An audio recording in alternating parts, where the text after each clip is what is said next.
Hello, time for our final collection level, Jacques, and since it is our final collection level, there's something to mention right away. I kind of touched on it in the last tutorial, but if you're just watching this one, if you're maybe having trouble with like getting the correct amount of gems or whatever, um, like this is the number, these last two numbers are kind of like what you want to look at. I guess last three if you're kind of varying a bit more, but once you're kind of like used to the category, it'll kind of just be the last two numbers that you can look at um, to kind of know how many you need in Jacques. Um, Basically, how I do it, and this is not how you have to do it, but this is just maybe an idea or of like how to do it, or maybe this gives you an idea of how you would like to do it.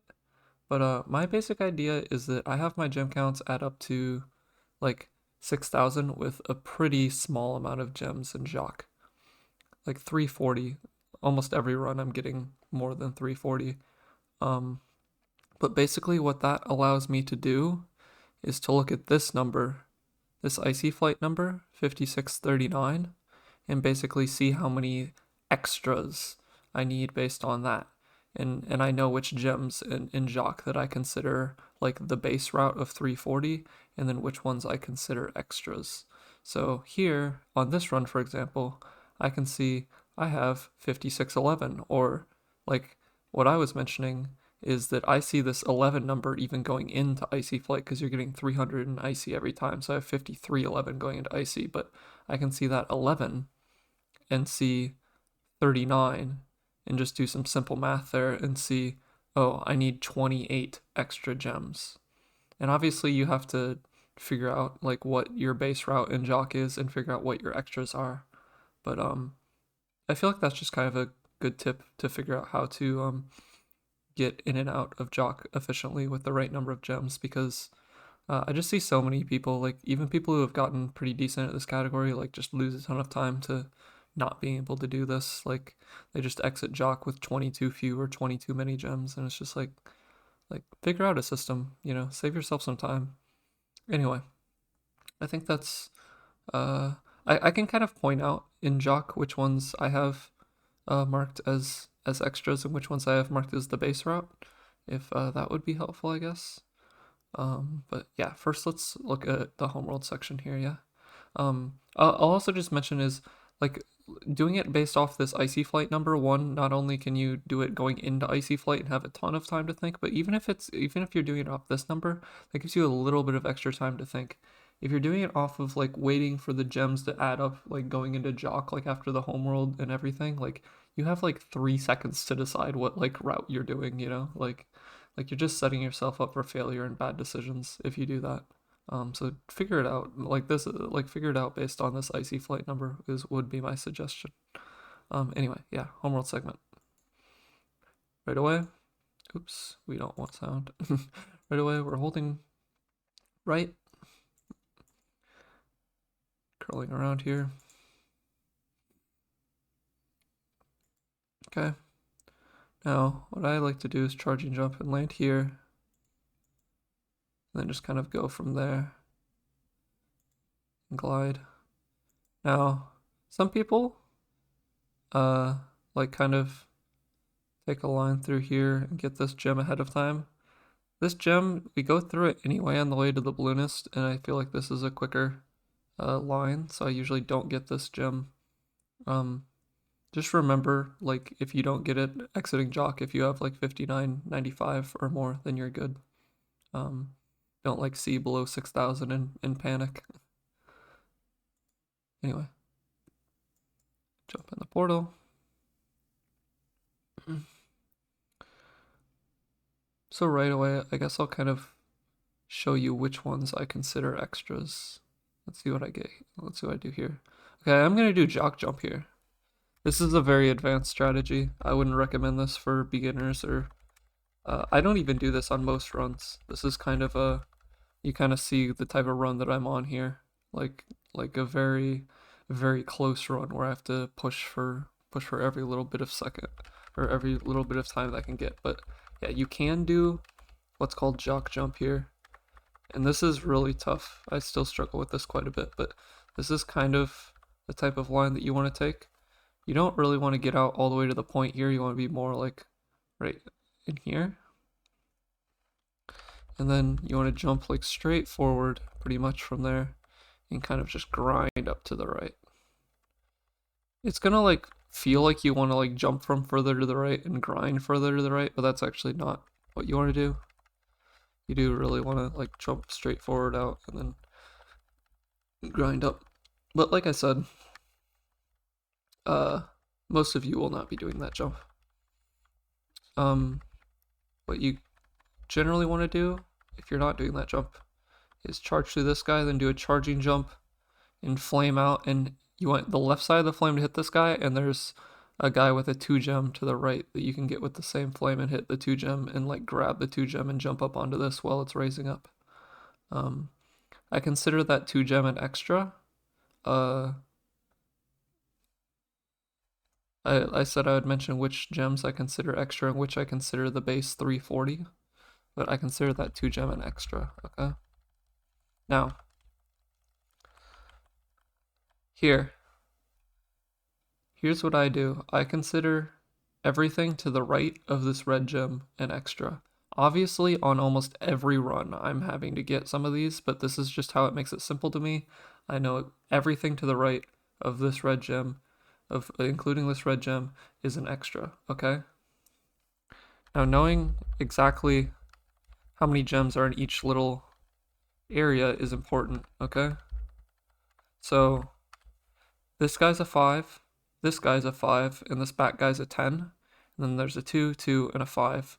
So you can even see in my splits here, I still have them there even though I just have these numbers memorized now, but plus 17 and plus 32, basically in my mind, just getting this first guy is kind of like a I've gemmed pretty well type of route, and that there, I get 17 extra by default there because there's a 5 here, there's a 5 here, which is 10, 2 2s, which is 14, and then the 3 reds, and that's 17, okay?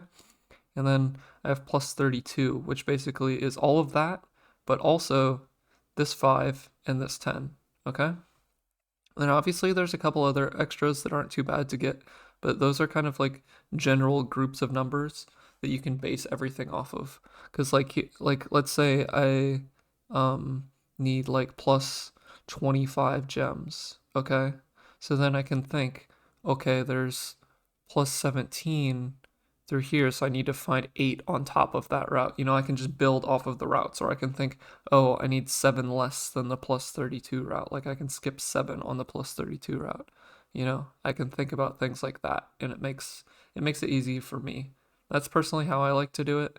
If that's not your thing, then find your own way to do it, and that's fine. Like different people can have different ways of, especially with math. I've found that different people can do things differently in their head, and it makes sense differently. But I know I've talked a lot about gems in math at the start of this video and not a whole lot about movement, but this is kind of the culmination of needing to use your brain in any percent, and it not just being one route that you have to know. You know what I mean? Like with a normal speedrun, a lot of the time you just have to know the route, that's it. But in this case, you need to gem manage along the way as well. And since this level is our last level as far as collecting gems, obviously that's going to kind of come to a head here. So here, I'm going to just get all 3, okay? You see I can hit flame charges on all of them. Here you kind of want to flame charge, curl around, then you want to jump, flame charge here. Now you can make this with a charging jump in flame charge, but I found sometimes you can get flame timered. Like if you get this flame out really late and try to get this flame out a little early, you can get flame timered. So I generally do a short hop, charge glide, flame charge. Okay. And then this is important. See how I kind of this is a pretty recent optimization that actually I found saves quite a bit of time. I used to kind of just like jump off and charge glide back, right? You actually can kind of just like be already turning as you get that, and just charge jump glide buffer back. You don't even have to throw in a glide at all, and you can still make it by a lot, you know? Like, that's actually a pretty good time save. And here you're gonna really want to hug this wall and get in there and come out. There's a little divot here. I'll show you why.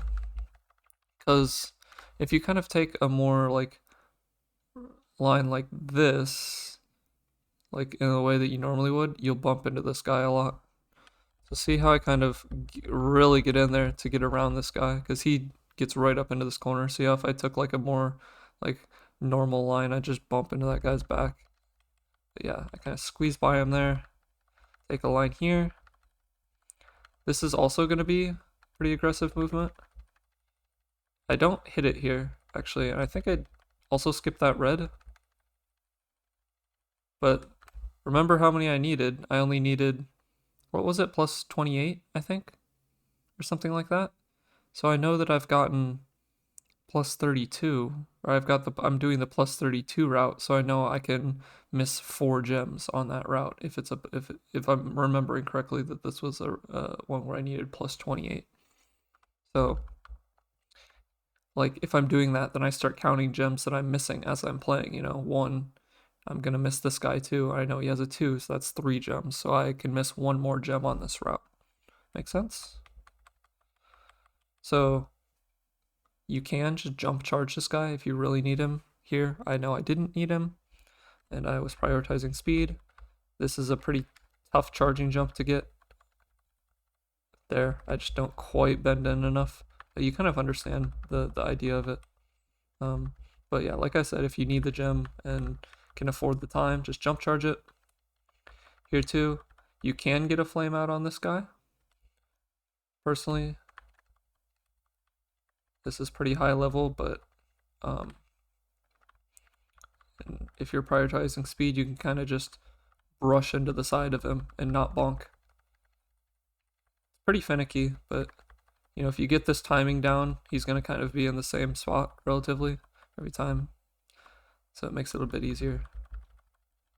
Here, coming into these gems, just get far enough for that 5 gem, barely.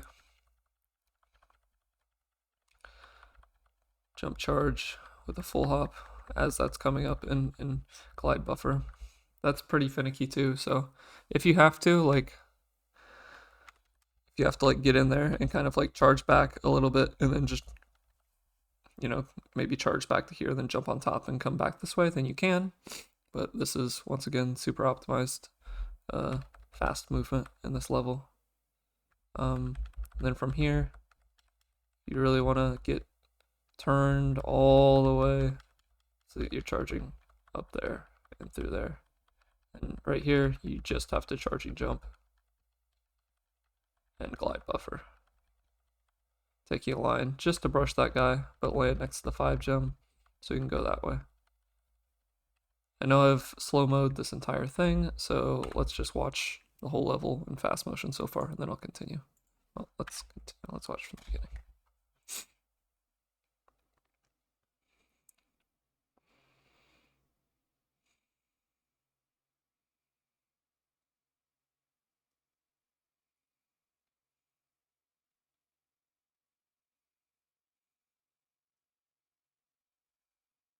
Alright, cool.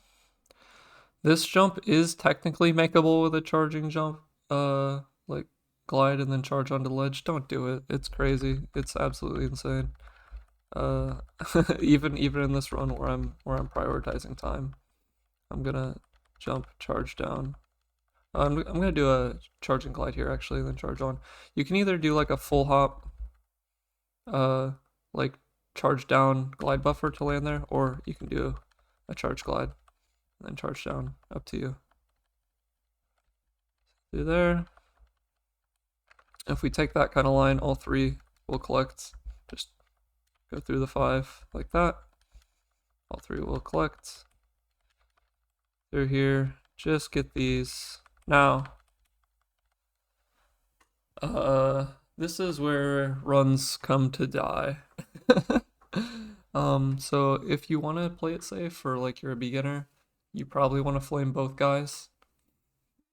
Basically, each one of these guys controls a layer of this thing we call cake. And basically, we have variations of it we call half cake, single cake, and double cake. Okay? So double cake is going to be the safe one where this one's going to rise up, and then another one in the middle is going to rise up even higher. And then, because we're going to jump back this way, then we're going to jump back on top of it, and then we're going to jump over here. Okay? I think in this run, I'm going to do half cake, which is the most aggressive one. So I'm flaming. I'm getting on. Oh no, I'm doing single cake here. Okay. So I do single cake here. So you see the kind of idea where you want to do single cake, and you see it's pretty tight. It's pretty tight. I tend to not actually want to glide. I tend to just full hop, charge jump, glide buffer into that spot. If you want to glide, find it easier, then, you know, do your thing.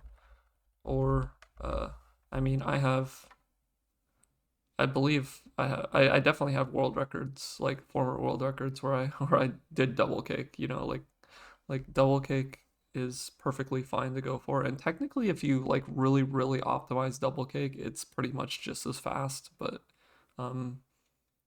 I can actually, I think Composer actually did a comparison video of some of the different cakes. I can include that in the description. I think the double cake in it is very optimized and aggressive, but you'll at least be able to look at it as far as like, oh, like I can probably play that a little safer and just like, you know, take a little time loss to not pass away here. But yeah, basically single kick, do there. What I do is kind of get to there, then do like a walk into the key and around, and then as soon as I'm turned around, charge, then charging jump, or charge down, glide buffer, and then since it's single cake, we got another pretty tight jump here. I'll also say, if you're playing with game sound, these guys kind of make like a noise when the layers are about to go back down, so that is helpful. Yeah, I guess practice this area, find out what's best for you. Single kick here, we're getting right to the end, big full hop, charge glide, and charge on.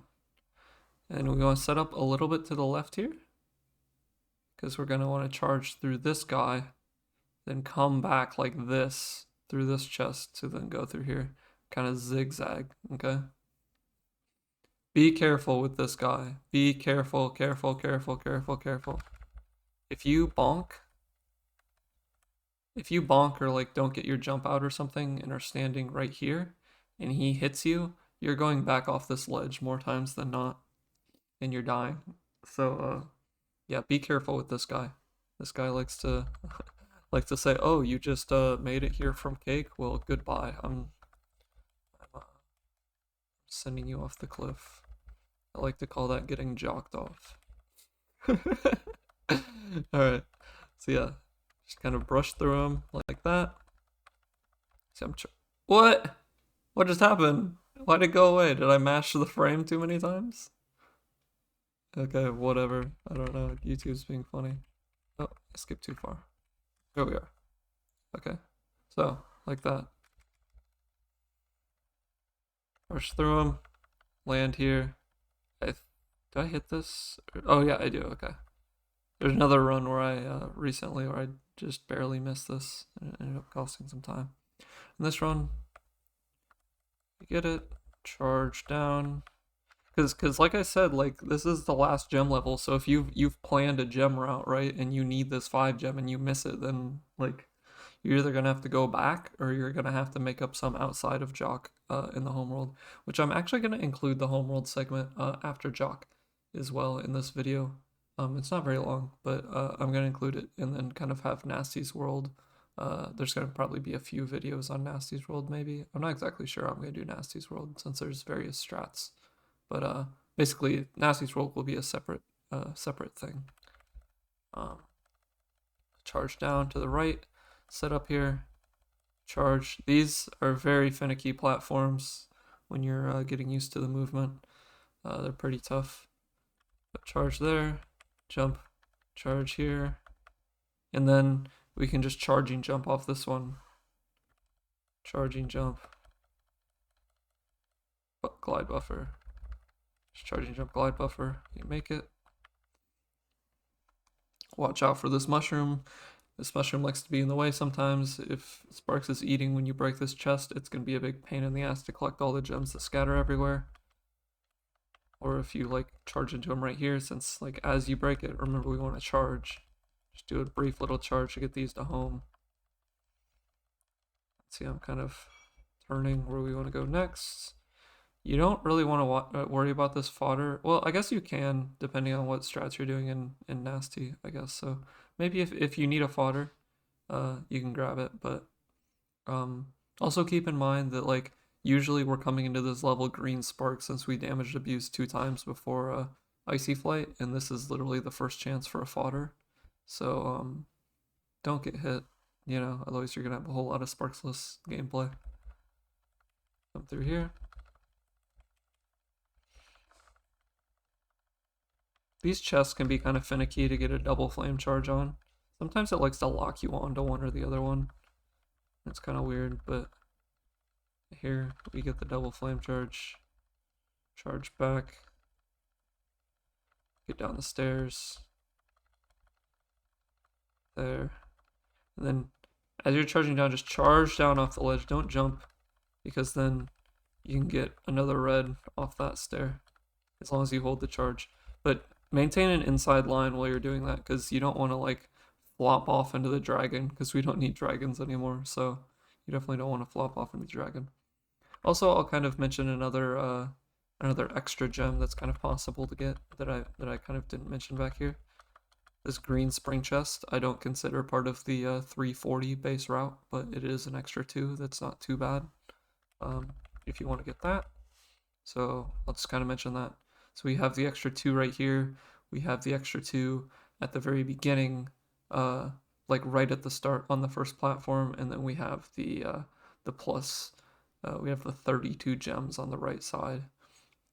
So basically, my like 36 is kind of the maximum number that I really want to be down, like at all in Jacques, because collection outside of that is pretty at that point we're getting pretty bad gems, at least like gems per second wise, which 36 extra, remember how we do our math, would be we're exiting Icy Flight with 5603, right? Okay. There are some there's like 8 gems outside of Jacques that I'll mention when we get there that are not very good, but you can get them to recover if you've either done your math wrong or you are just really down bad on gems and have to route them in.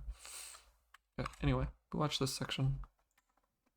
Now, I'm just gonna do the whole Jacques fight as fast as possible. If for some reason you found yourself extremely over-gemmed, it is actually possible to early kill Jacques. I'll just mention that. If you're doing this route and you do it correctly, you're not gonna have that many gems. But if for some reason you find yourself having 75 too many gems, just know that you technically can actually let a flame charge out right that actually I'm trying to remember exactly what the timing is for it. I think it's maybe there. I think this is where you'd flame charge, where the present kind of starts to come at you. I'm actually not sure. Maybe it's there. Maybe it's when it breaks on you. I'm not sure. Anyway, you shouldn't need to know this, but just know that it exists. That you can actually get an early kill here on him, and you get his 100 gems, but there's 75 gems up top too up here that we want, obviously. that's a lot of gems. And they are good gems per second, even though this is a very, very long and winding kind of chase here. It's a lot of gems at the top, those 75, so it is good gems per second to have them routed in. Anyway, this whole thing, jump charge, jump charge, jump charge, jump charge, flame. Or jump, flame charge. right? Jump, flame, then charge. So you can't flame while you're charging. So we have to jump, flame, and then charge, right? Okay. This gap, you can just charging jump it. Jump, flame, charge. Jump, flame, or jump, charge. And then here, you can charging jump if you want to be aggressive like me. If you want to play it safe, just jump and charge glide into the whirlwind. Let's see. I actually do play it safe here. Actually, I do just jump flame charge or jump charge glide.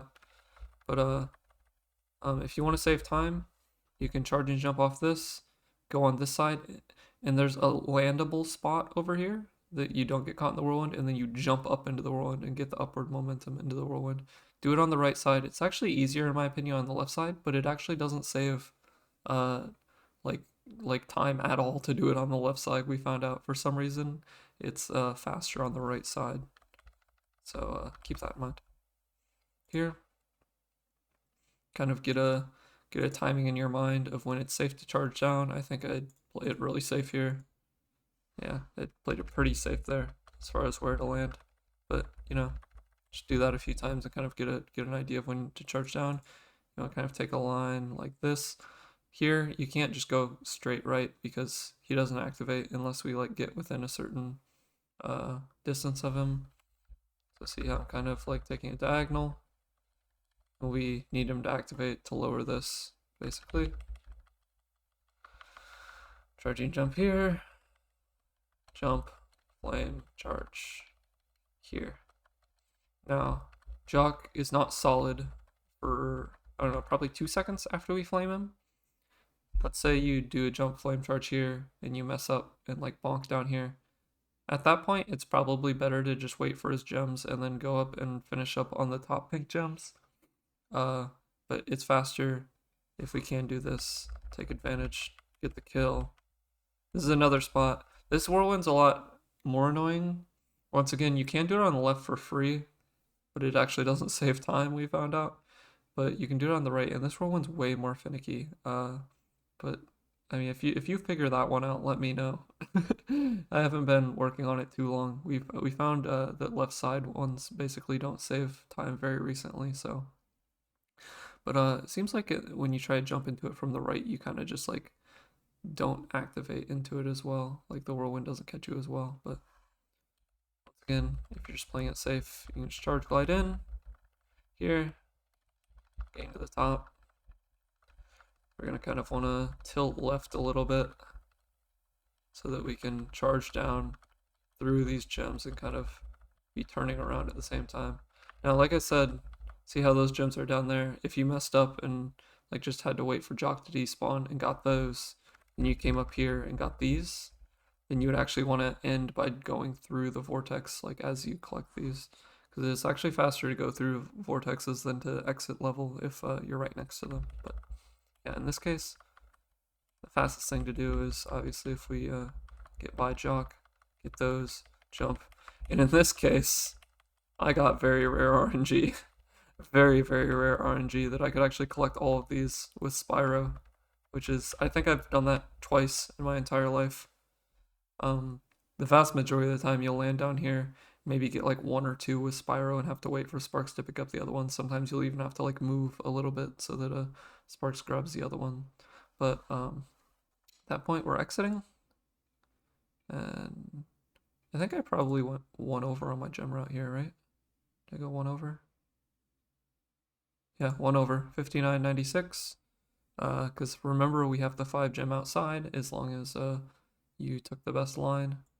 I'll kind of mention there's a 1 gem here where you can triangle drop out of this portal. Don't mash triangle drop, because if you get a really fast one, you can actually drop before you're in range.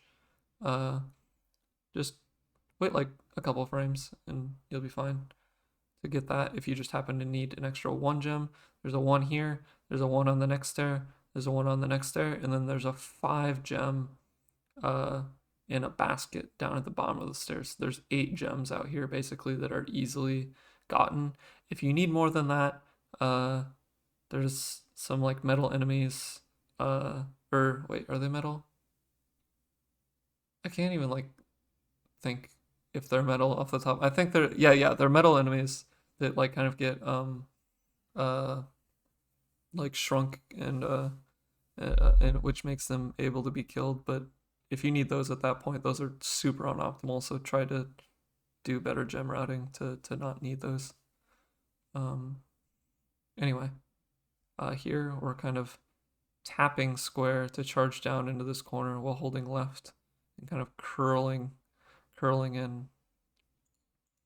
This is pretty finicky to get. I still quite often bonk on this wall, but just keep in mind this is faster than triangle dropping out of the portal. If you want to just play it safe, you can triangle drop. Jump charge around, our 5 gems there.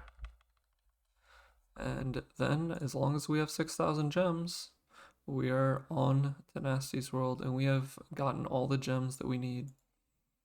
And yeah, that's gonna be it as far as collection goes. I will figure out how I'm gonna do the Nasty's World tutorials. Probably be a lot of linking of some other strats, because we're gonna have some options on how to do Nasty's World. So I will catch you in the next one. See you then.